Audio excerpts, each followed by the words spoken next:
আমরা কি বাঙালি না বাংলাদেশি? আজ পহেলা বৈশাখ, বাংলা নববর্ষ।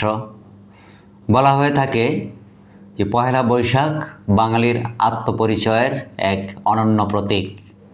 কিন্তু প্রশ্ন উঠেছে, আমরা কি বাঙালি নাকি বাংলাদেশি? আজকে সে বিষয়েই কথা বলবো। গত ৫৫ বছর ধরেই আসলে আমরা একটি দ্বৈত পরিচয়ে বড় হয়েছি। ১৯৭২ সনের সংবিধানে লেখা ছিল আমরা জাতি হিসাবে বাঙালি এবং নাগরিক হিসাবে বাংলাদেশি। কিন্তু ২০২৬ সনের এই নতুন রাজনৈতিক বাস্তবতায় এসে সেই পুরনো পরিচয় হয়তো ইতিহাসের পাতায় অনেকটা অংশ নিতে যাচ্ছে। জুলাই সনদের আলোকে যদি সংবিধান সংস্কার বা সংশোধন করা হয়, তবে আমাদের জাতিগত পরিচয় হবে শুধুই বাংলাদেশি। চলুন জেনে নেওয়া যাক এই পরিবর্তনের গভীরে লুকিয়ে থাকা আসল সত্যটা কী। অনেকে মনে করেন আমাদের উপর বাঙালি পরিচয়টি চাপিয়ে দেওয়া হয়েছিল একটি বিশেষ রাজনৈতিক দর্শনের অংশ হিসেবে, যাকে অনেকে মুজিবীয় ধারণা বলে মনে করে থাকেন বা অভিহিত করেন। বাংলাদেশের সংবিধানের অনুচ্ছেদ ৬(২)(এ এই ব্যাপারে আসলে কি বলা হয়েছে?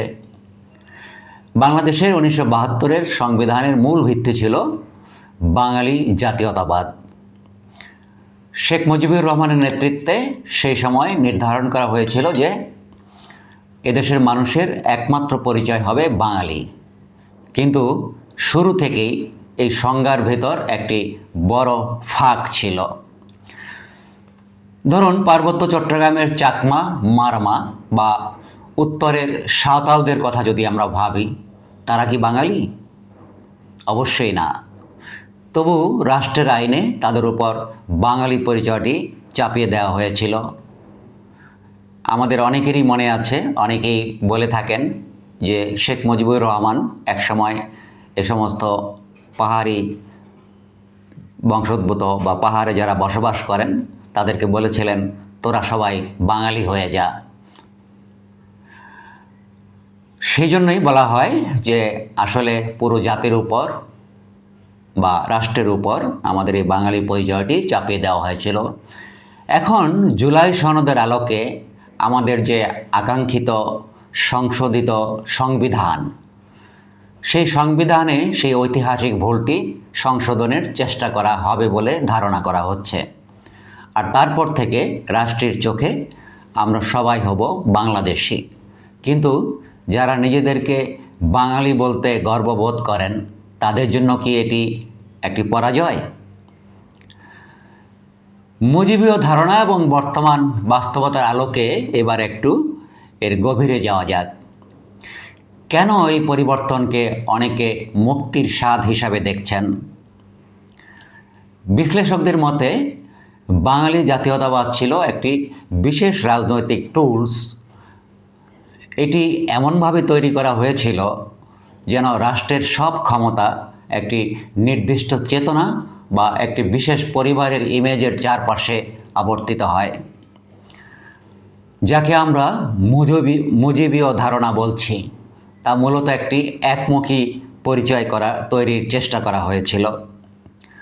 ২০২৪-এর গণঅভ্যুত্থানের এবং ২০২৬-এ যদি সংবিধান সংশোধনের মাধ্যমে বা সংস্কারের মাধ্যমে এই নতুন পরিচয় চালু হয়, তাহলে আমাদের জন্য যে শিক্ষা হবে তা হলো পরিচয় কোনো ব্যক্তির ইচ্ছায় হতে পারে না। আপনি আপনার বাড়িতে বাঙালি, সিলেটে সিলেটি বা চাকমা হতে পারেন, কিন্তু রাষ্ট্রের দরবারে আপনার পরিচয় হবে শুধুই বাংলাদেশি। এই যে সিভিক আইডেন্টিটি, এই সিভিক আইডেন্টিটি বা নাগরিক পরিচয়টি আধুনিক বিশ্বের মানদণ্ড। কিন্তু প্রশ্ন হলো, এই পরিবর্তনের ফলে আমাদের সাংস্কৃতিক ভিত্তি কি দুর্বল হয়ে যাবে? প্রশ্ন আসতে পারে, এই পরিচয়ের বদলের বিষয়টি কি কেবলই রাজপথের আলোচনায়? মোটেও না। বর্তমানে এই বিতর্কটি দেশের নীতি নির্ধারণী পর্যায়ের একদম কেন্দ্রে অবস্থান করছে বা কেন্দ্রে রয়েছে। আমরা জানতে পেরেছি যে অন্তর্বর্তী সরকারের জাতীয় ঐকমত্য কমিশন এবং সংবিধান সংস্কারের জন্য যে কমিটি বানানো হয়েছিল, সেই কমিটির সদস্যদের মধ্যে এই পরিচয় পুনর্নির্ধারণ নিয়ে তীব্র বিতর্ক হয়েছে বা মতবিরোধ ছিল। কমিটির একটি বড় অংশ মনে করেছেন মুক্তিযুদ্ধের চেতনার দোহাই দিয়ে বিগত দশকগুলিতে বাঙালি পরিচয়কে যেভাবে রাজনৈতিক উদ্দেশ্যে ব্যবহার করা হয়েছে তা দেশের সংখ্যালঘু এবং অন্যান্য ক্ষুদ্র নৃগোষ্ঠীর মনে এক ধরনের বিচ্ছিন্নতা তৈরি করেছে। তাই জুলাই সনদের সংবিধানের অনুচ্ছেদ 6(2)কে ঢেলে সাজানোর প্রস্তাব করা হয়েছে। সেখানে বাঙালি জাতীয়তাবাদের পরিবর্তে বাংলাদেশি সিভিক আইডেন্টিটি বা নাগরিক পরিচয়কে প্রাধান্য দেওয়ার কথা বলা হয়েছে। যদিও একটি পক্ষ এখনও এর বিরোধিতা করছে, তবে নীতি নির্ধারকদের বড় অংশই মনে করছে 2026-এর এই নতুন বাংলাদেশে আমাদের পরিচয় হওয়া উচিত একটি সর্বজনীন ও অন্তর্ভুক্তিমূলক জাতীয়তাবাদ। তবে জাতিগত পরিচয়ের মতো মৌলিক পরিবর্তনটি এখন পর্যন্ত জুলাই সনদ এবং সংবিধান সংস্কার কমিশনের সুপারিশ হিসাবেই আছে। গত 7 এপ্রিল 2026 থেকে শুরু হওয়া সংসদ অধিবেশনে অন্তর্বর্তীকালীন সরকারের দেয়া বা তৈরি করা 133টি অধ্যাদেশের মধ্যে অনেকগুলি ইতিমধ্যে বিল হিসাবে পাশ হয়েছে, আইন হিসাবে পাশ হয়েছে। বিএনপির নেতৃত্বাধীন বর্তমান সরকার এই সুপারিশের ব্যাপারে অর্থাৎ বাঙালি না বাংলাদেশি ইতিবাচক হলেও চূড়ান্তভাবে আইনগতভাবে পরিবর্তনের জন্য সংবিধান সংস্কার বা সংশোধনের প্রক্রিয়া এখনও বাকি আছে। এ বিষয়ে সাংস্কৃতিক শঙ্কা ও বিতর্ক চলমান রয়েছে। সমালোচকরা বলছেন বাঙালি শব্দটিকে সংবিধান থেকে সরিয়ে দেওয়ার মাধ্যমে আমাদের 52-র ভাষা আন্দোলন এবং 71-এর সেই আত্মত্যাগকে অর্থাৎ মুক্তিযুদ্ধের আত্মত্যাগকে অস্বীকার করা হচ্ছে। তাদের মতে এটি আমাদের শেকড় থেকে বিচ্ছিন্ন করার একটি ষড়যন্ত্র। কিন্তু আমরা যদি মুদ্রার উল্টো পিঠটাও দেখি বা দেখার চেষ্টা করি, তাহলে আমরা দেখব বাংলাদেশি পরিচয়টি কি আমাদের ভাষাকে অস্বীকার করে? না, এটি বরং আমাদের ভৌগোলিক যে অখণ্ডতা এবং সার্বভৌমত্বকে বেশি গুরুত্ব দেয়। যারা এই পরিবর্তনের বিরোধিতা করছেন তারা কি সত্যি সংস্কৃতির জন্য লড়ছেন, নাকি তারা সেই পুরনো পাওয়ার স্ট্রাকচার বা ক্ষমতা কাঠামো ফিরে পেতে চান? 2026-এর জাতীয় নির্বাচনের পর এই পরিচয় সংকট একটি বড় ইস্যু হিসাবে আমাদের সামনে এসেছে।